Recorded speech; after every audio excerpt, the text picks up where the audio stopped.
السلام عليكم ورحمة الله وبركاته. الله عز وجل اختار العرب ليكونوا حملة الرسالة الخاتمة وحملة الدين إلى البشرية،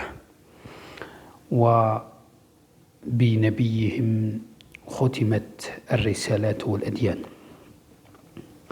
ونسخ القرآن الذي هو باللسان العربي كل الكتب السابقة، والشريعة المحمدية نسخت كل الشرائع السابقة،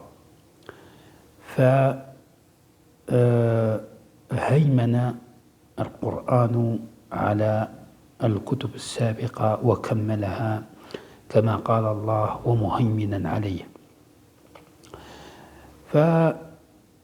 فالعرب كجنس اختيروا لهذه الرسالة التي تكون خاتمة للبشرية، ونبوة الرسول صلى الله عليه وسلم هو مبعوث لجميع البشر، وما أرسلناك أعوذ بالله من الشيطان الرجيم وما أرسلناك إلا رحمة للعالمين.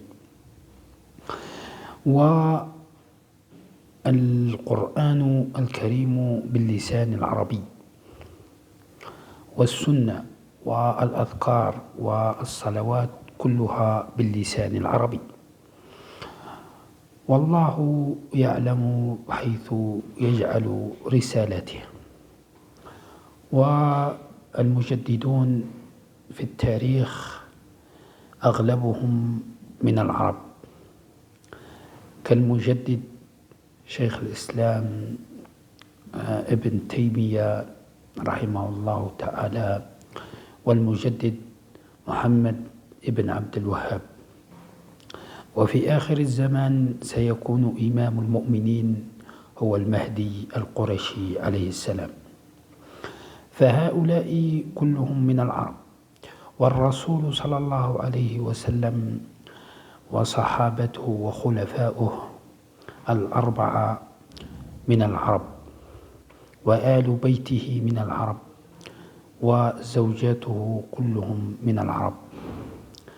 ولهذا كان العرب هم المختارون للرسالة الخاتمة، كما كان قبلهم بني إسرائيل، فما رعاها بنو إسرائيل حق رعايتها فأعطاها الله للعرب، حيث أنه علم في علمه السابق أن أقدر الناس على حمل هذه الرسالة الخاتمة التي لا تنسخ والتي ليس بعدها رسالة هم العرب. ولهذا مؤخرا ظهر، أو منذ قرون فائتة، ظهرت النعرة الشعبوية التي تحارب العرب والعربية وتسخر وتستهزئ من العادات العربية وتسب الأخلاق العربية والجنس العربي بأبشع الأوصاف. وهذا مخطط يهودي صهيوني من أجل إبعاد الناس عن الثقافة العربية وعن اللغة العربية، التي لو تأثروا بها واقتربوا منها لا أصبحوا أو لاقتربوا من الإسلام. فإن معرفة اللغة العربية وإتقانها تقرب من الإسلام، على العكس الجهل بها والابتعاد عنها يبعد عن الإسلام. فمحاربة اللغة العربية هو وسيلة لمحاربة الإسلام، وهم لا يحاربونها مباشرة، إنما يستخدمون أساليب ملتوية بأن يخلقوا لهذه اللغة العربية لغة ضارة لها، يجعلونها بنفس المقام في العربية ويرسمونها فتصبح في نفس الوزن والمقام بالعربية. بل قد حدثت محاولات أنهم يريدون قراءة الفاتحة والآذان باللغة الأمازيغية والعياذ بالله.